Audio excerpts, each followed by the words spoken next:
यह कोई पहली बार नहीं है जब सहायक पुलिसकर्मियों पर राज्य सरकार की पुलिस ने लाठीचार्ज किया है। 2021 में भी जब सहायक पुलिसकर्मी के जवान इसी मोरहाबादी मैदान में महीनों तक धरना दे रहे थे, तब भी 2 बार इन पर लाठियां चलाई गई। तब भी दर्जनों लोग घायल हुए थे, कई लोग अस्पताल में भर्ती थे और तब भी मीडिया ने खबरें चलाई थी कि पुलिस वालों पर पुलिस वालों ने ही किया लाठीचार्ज। लेकिन मीडिया के तुकबंदी वाली हेडलाइन से कहीं अधिक महत्वपूर्ण यह मुद्दा है जिसमें राज्य के 2500 युवाओं का वर्तमान और भविष्य अधर में लटका है। पिछले 3 साल से रह रहकर यह मुद्दा तेज आंच पर सुलगता जा रहा है और हर कुछ महीने में मोरहाबादी के मैदान में टेंट लगाकर 2500 लड़के लड़कियां खुले आसमान के नीचे रात बिताने को मजबूर हो रहे हैं।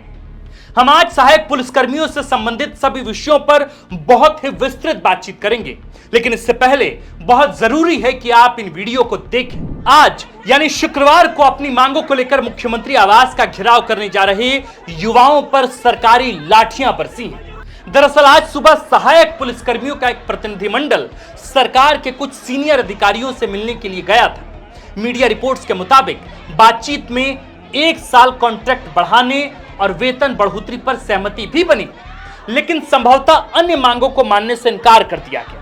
इसी कारण सभी सहायक पुलिसकर्मी मोरहाबादी मैदान से उठकर सीएम आवास का घेराव करने पहुंच गए। यहां उनकी पुलिस के साथ झड़प हो गई।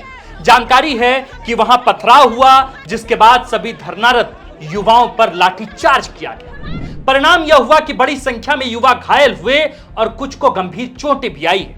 हम थोड़ा पीछे चलते हैं ताकि विस्तार से इस विषय पर बारीकी से एक एक बात समझ सकें।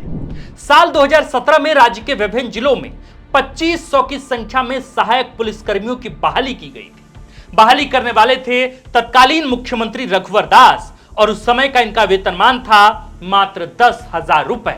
रघुवर सरकार का उद्देश्य था कि नक्सल प्रभावित जिलों के युवाओं को नक्सल के प्रभाव से बचाना।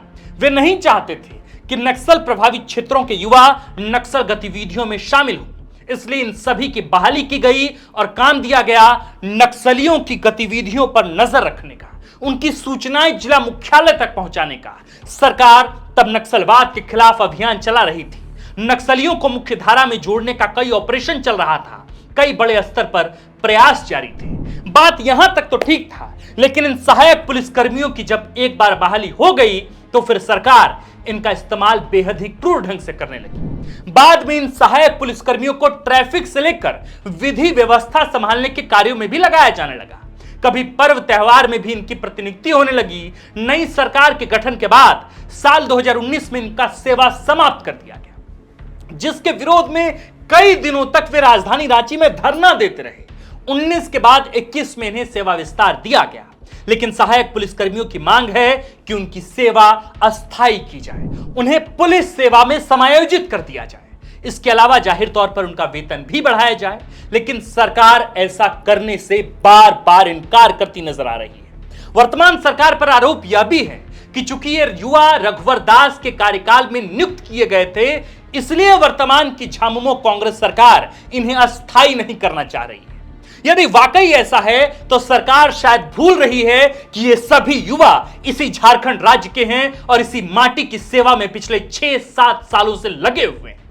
सबसे बड़ा सवाल कि आखिर सरकार इनकी मांगे क्यों नहीं मान रही, जबकि इसी सरकार ने कई बार यह दावा किया कि वे युवाओं को नौकरी देंगे।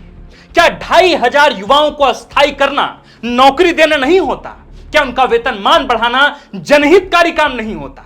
लेकिन शायद सही कहा गया है कि सत्ता का मुखौटा भले ही बदल जाए, लेकिन चरित्र नहीं बदलता। पिछली सरकार में भी पारा शिक्षक, आंगनबाड़ी सेविकाओं और हजारों लाखों आंदोलनकारियों पर इसी तरह लाठियां बरसाई गई थी। इस सरकार में भी लाठियां बरस रही हैं, कोई फर्क नहीं। हेमंत सोरेन सरकार में सबसे महत्वपूर्ण मुद्दों की अगर सूची बनाई जाए तो निश्चित तौर पर इसमें रोजगार सबसे पहले स्थान पर रहेगा।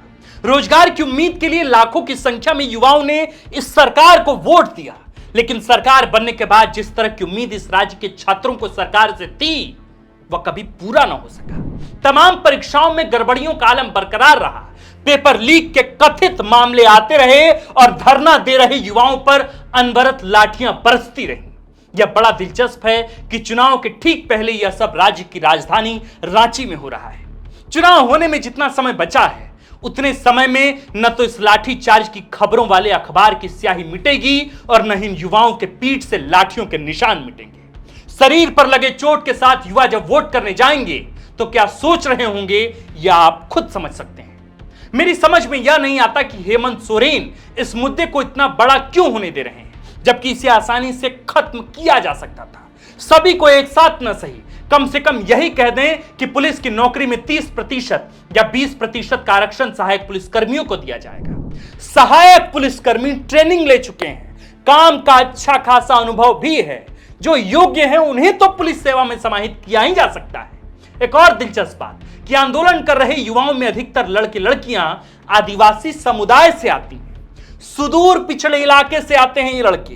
विडंबना यह है कि न सरकार इस मुद्दे को गंभीरता से ले रही है और न ही विपक्ष इन दिनों बांग्लादेशी घुसपैठियों में लगा हुआ है। केवल ट्विटर पर वे लाठी चार्ज का वीडियो पोस्ट कर सरकार को निकम्मा बताने में लगे हैं। इस तरह के किसी भी मुद्दे को भारतीय जनता पार्टी आजसू ने उठाकर समाधान की तरफ पहुंचाने का कोई बहुत ही महत्वपूर्ण अत्यधिक प्रयास नहीं किया।